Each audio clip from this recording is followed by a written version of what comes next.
오늘도 성경 봉독하고 기도하고 하나님의 말씀 생각하도록 하겠습니다. 오늘 하나님의 말씀은 마가복음 14장 12절로 16절 말씀입니다. 봉독하겠습니다.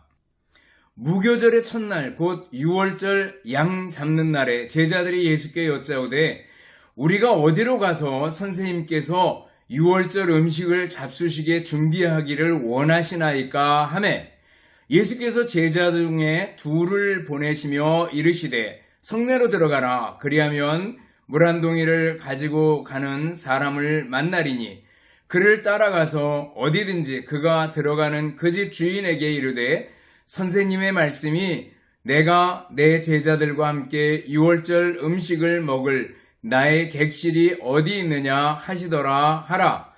그리하면 자리를 펴고 준비한 큰 다락방을 보이리니 거기서 우리를 위하여 준비하라 하시니 제자들이 나가 성내로 들어가서 예수께서 하시던 말씀대로 만나 6월절 음식을 준비하니라. 아멘. 기도하겠습니다.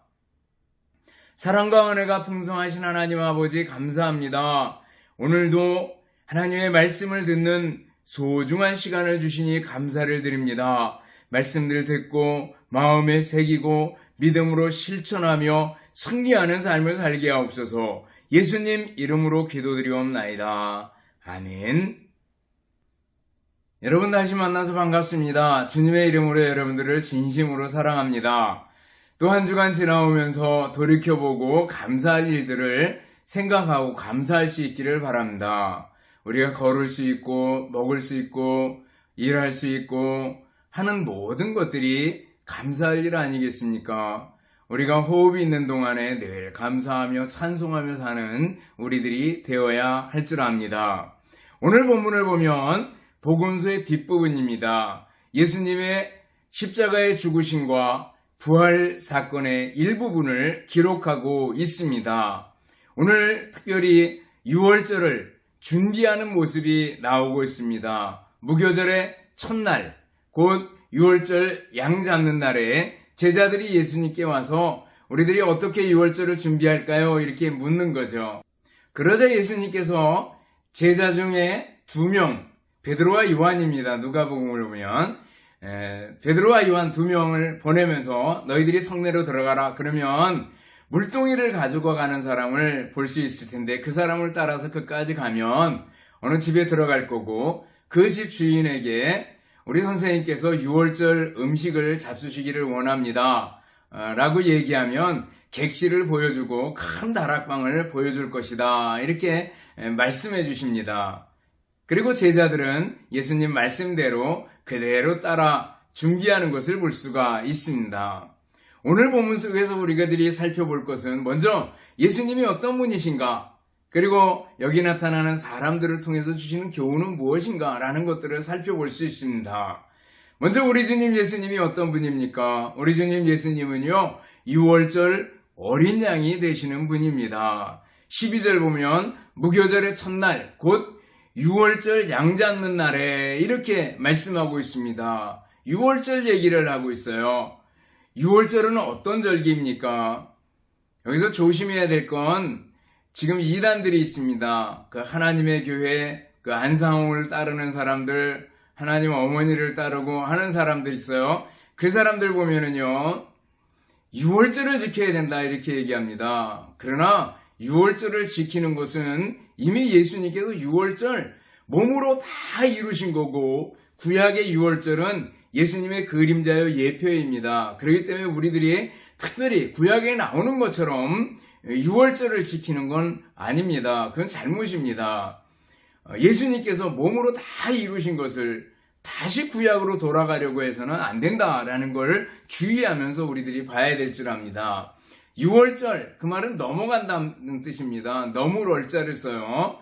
영어로 패스오버 그러잖아요. 넘어간다는 겁니다. 우리가 잘 아는 대로 이스라엘 백성들이 애굽 땅에서 나올 때 모세가 10가지 재앙을 행하게 됩니다. 그 10번째 재앙이 장자가 죽는 재앙이잖아요. 이스라엘 백성들은 어린 양을 준비했다가 1월 14일 6월절 때죠. 양을 잡아가지고 그 피를 문설주와 문인방, 문 주변에 발랐습니다. 그리고 그날 밤에 죽음의 천사가 문에 피를 바른 사람 집은 넘어갑니다. 그러나 그렇지 않은 애굽 사람의 집에는 모든 장자들이 죽임을 당하게 되는 것을 볼 수가 있습니다. 그래서 큰 호국 소리가 나게 되고 바로 이스라엘 백성들을 바로 해방시켜 주는 것을 볼 수가 있습니다. 6월절입니다. 처음에 6월절은 어떻게 지켰습니까? 정월 10일 날 어린 양이나 어린 염소 중에서 금 없는 것으로 택해서 준비를 합니다. 그리고 식구가 적은 사람들은 두 집이나 이웃 사람들과 모여서 어린 양을 준비를 하는 거죠. 그리고 14일 밤에 어린 양을 잡아서 문인방, 문설주, 문 주변에 바르게 됩니다. 그리고 죽음의 천사가 넘어가게 되겠죠. 그리고 고기는 구워서 먹는데 쓴 나물과 무교병과 함께 먹었습니다. 그리고 남은 것은 태웁니다. 이렇게 6월절을 지킨 것을 볼 수가 있습니다. 2일 후에 6월절은 유대인들의 최대 큰 절기로, 명절로 지켜지게 된 것을 볼 수가 있습니다. 6월절을 종종 무교절이라고 얘기를 합니다. 왜냐하면 누룩 없는 빵을 먹었기 때문에 그렇습니다. 더 명확하게 얘기하면 6월절은 1월 14일이고 그리고 1월 15일부터 한 주간 동안은 무교절로 지켰습니다. 그러나 나중에 가서 이렇게 두 개 다 합쳐서 쓰였고 예수님 당시에 벌써 보면은 무교절의 첫날, 곧 6월절 양 잡는 날에 이렇게 시작하는 것을 볼 수가 있습니다. 누룩 없는 빵과 쓴 나물과 함께 먹었습니다. 그 이유는 뭔가 하면요, 애굽 땅 노예 상태에서 있던 상태가 얼마나 쓰고 얼마나 큰 고역이었는가라는 걸 기념하기 위한 것이었습니다. 또 하나는 누룩이 없는 빵을 먹는다라는 것은 이렇게 이스트로 부풀릴 시간이 없었다라는 거예요. 시간이 촉박하다라는 것을 보여주는 겁니다. 한편 누룩은 죄와 연관지어서 사람들이 이렇게 부풀리듯이 이스트로 빵을 이렇게 부풀게 만드듯이 교만해지고 오만해지고 자기를 신뢰하고 하는 죄, 그런 죄가 없는 순수한 빵, 이런 의미에서 누룩 없는 빵을 먹었던 것을 볼 수가 있습니다. 어쨌거나 무교절에는 누룩 없는 빵과 쓴 나물과 함께 먹었다라는 겁니다. 그런데 중요한 것은 6월절의 핵심은요, 어린 양의 죽음이었다라는 거예요. 어린 양이 죽는 것이 가장 중요한 일이었습니다. 그것은요, 바로 6월절에 예수님께서 죽으시게 되는데 그 예수님 죽으심에 대한 예표가 어린 양의 죽음이라는 겁니다. 6월절에 어린 양이 죽었는데 바로 그 6월절에 예수님이 십자가에서 죽으셨다라는 거예요. 또 6월절에 이스라엘 백성들이 애굽 땅 노예에서 해방이 됐는데 바로 어린 양의 죽음, 예수님의 죽음으로 우리가 죄에서 해방이 됐다라는 거죠.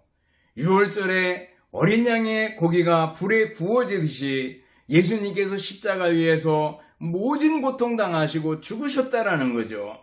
6월절에 어린 양의 피를 문설주와 문인방에 발라서 죽음을 면했듯이 예수님의 보혈의 피가 우리를 죄인이지만 의인으로 만들어주고 사망에서 생명으로, 지옥에서 천국으로 옮겨놓게 되는 결과를 가져왔다라는 거죠. 6월절에 어린 양의 고기가 사람들에게 먹혀지듯이 예수님께서 우리에게 생명의 떡, 생명의 밥이 되어 주셔서 우리 안에 들어오시고 우리와 하나가 되주시고 우리에게 힘을 주시고 우리에게 생명이 되어 주셨다라는 의미에서 예수님은 바로 어린 양이다라는 겁니다. 그래서 어린 양 예수 이렇게 얘기하고 구약 6월절에 어린 양이 죽음은 바로 예수님의 죽음을 그대로 보여주는 예표다라는 거예요. 예수님은 6월절에 어린 양이 되셔서 우리를 위해서 피 흘려주셨습니다. 우리는 구원을 얻었고 하나님의 자녀가 되었습니다. 이 얼마나 큰 은혜인지 또 감사하고 또 찬송하는 우리가 되어야 하지 않겠습니까? 후안 카를로스 오르티즈라는 목사님이 계셨습니다. 이 목사님이 늘 자신의 불완전성과 그리고 자기의 죄 때문에 늘 고민하며 살았습니다. 그러다가 심한 편두통이 오게 되고 이 편두통 때문에 약을 먹고 치료를 받고 그래도 낫지 않았습니다. 어느 날 이 편두통이 너무 심해가지고 설교를 하다가 강단에서 실신하고 실려나갈 정도였다고 얘기를 합니다. 근데 어느 날 성경을 읽는 동안에 모든 죄를 사하시고 라는 단어에 부딪히게 됩니다. 예수 그리스도께서 우리의 모든 죄를 사하셨다는 어구에 딱 부딪히게 되었습니다. 그러고 나서 생각해 봅니다. 나는 누구인가? 나는 무엇 때문에 고민하는가? 예수 그리스도의 피는 나의 모든 죄를 덮고도 남는데 라는 생각 때문에 결국 자기를 용서하지 못하고 불완전성 때문에 고민하고 그랬었는데 그 모든 것을 떨어버리게 됩니다. 그때부터는 예수님을 바라보고 예수님을 신뢰하고 죄를 예수님께서 용서해 주셨다는 것을 크게 생각했을 때 편두통이 사라지기 시작했다고 얘기를 합니다.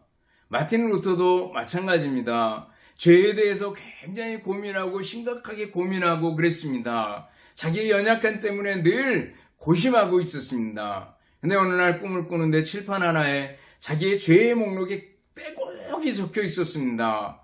그걸 보고 굉장히 낙심해 있는데 갑자기 그 칠판 위에 손이 하나 나타나더니 글씨를 씁니다. 그 아들의 피가 우리를 모든 죄에서 깨끗게 하실 것이요 라고 거기에 글을 쓰면서 지나갑니다. 그러자 그 글자 때문에 밑에 쓰여져 있던 죄의 목록이 싹 지워지더라는 거예요. 근데 그 손을 보니까 못자국이 나 있었다라는 거예요. 그러고 나서 꿈에서 깨어나는데 그때 깨달은 것은 예수님의 보혈, 예수님의 은혜는 내가 지은 죄보다 훨씬 크구나라는 걸 생각하게 되었다는 겁니다. 아무리 추하고 아무리 못된 인간도 예수 그리스도의 보혈 앞에 다 무너질 수 있습니다.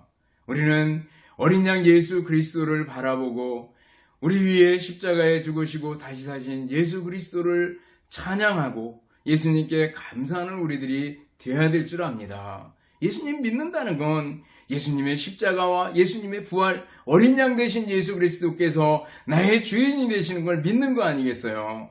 여러분들 예수님 바라보고 더 힘낼 수 있기를 바라겠습니다. 또 우리 예수님은 어떤 분입니까? 우리 예수님은 우리를 잘 아시는 분입니다. 우리의 모든 것을 아시는 분입니다. 지난번에 요 앞부분 본문에서 유다가 예수님을 팔 것을 미리 아시고 예수님께서 경고하시던 장면이 나오는데 여기서는 유월절을 어떻게 준비해야 될까요? 성내로 들어가라. 그러면은 성내에서 들어가면 물동이를 가져가는 사람을 만날 것이다. 그리고 그 사람 따라가서 그 집 주인에게 말하면 큰 다락방을 마련해 줄 것이다. 예수님께서는 미리 모든 것을 다 아셨다라는 거죠. 우리 예수님께서는 모든 것을 다 아시는 전능하신 하나님이십니다. 나의 모든 것을 아시는 분입니다. 그분 앞에 우리는 어떻게 해야 돼요? 더 겸손해야 됩니다. 죄를 지으려다가도 옷깃을 여미는 우리들이 되어야 되고 또 우리들이 심한 고통과 힘든 일이 있어도 예수님이 나를 아시지 라는 것 때문에 다시 일어설 수 있고 새 힘을 얻을 수 있는 줄을 믿습니다. 나를 아시는 예수님, 그 예수님 의지하고 살 수 있기를 바랍니다. 바로 우리 주님 예수님은 어린 양 예수님으로서 우리를 구원하실 뿐만 아니라 나를 잘 아시는 전능하신 하나님이시다라는 걸 믿고 살 수 있기 바랍니다.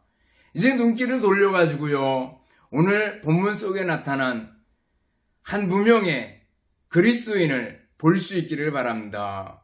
큰 다락방을 마련해 준 사람, 누구인지 이름이 나타나지 않습니다. 사람들은 자기의 이름을 남기려고 많이 노력을 합니다. 그래서 사진을 찍고 그 사진에다 글씨를 쓰거나 또 어떤 사람들은 어떤 큰 일을 하면 돌로 비석을 세워서 영원히 지워지지 않기를 바라는 그런 모습을 보게 됩니다. 그러나 오늘 여기 큰 방을 제공했던 사람은 누군지 모릅니다. 마치 예수님께서 나귀를 타고 입성하실 때 나귀를 제공했던 나귀의 주인이 누군지 모르듯이 이름이 없이 주님을 섬기는 것을 볼 수가 있습니다. 안디옥 교회가 세워졌습니다. 근데 안디옥 교회를 세운 사람이 누구일까? 모릅니다. 그저 흩어진 사람들이 세웠을 따름입니다. 로마 교회를 세웠습니다. 로마 교회 바울사도가 죄수로 로마에 도착했을 때 아비오 저자거리를 통해 가지고 바울사도를 영접하러 나왔던 로마 교인들이 있습니다. 그 로마 교회를 누가 세웠는가? 모릅니다. 단지 박해 때문에 흩어졌던 그리스도인들이 모여서 교회를 세웠고 그 이름이 없었던 것을 봅니다. 여러분들 기독교의 역사를 쭉 훑어보면은요, 베드로나 요한처럼 혁혁한 공을 세운 사람들이 있습니다. 그렇지만 대부분의 경우는 이름도 없이 빛도 없이 주님을 섬기던 무명의 그리스도인들에 의해서 교회의 역사가 이루어져 왔던 것을 볼 수가 있습니다. 여기서 여러분들, 우리들은 어떻습니까? 나는 나의 이름을 위해서 예수님 믿고 따릅니까? 아니죠. 예수님의 이름이 높아지고 나는 쇠하여야 하리라. 세례 요한이 그랬잖아요. 그는 흥하여야 되겠고 나는 쇠하여야 하리라 그랬습니다. 바울사도도 자기는 사라져도 좋습니다. 예수 그리스도의 이름이 존귀 여김을 받기를 바랍니다 라는 소원을 가지고 살았던 것을 볼 수가 있습니다. 여러분들, 예수님의 이름을 높이고 나는 사라져도 좋습니다.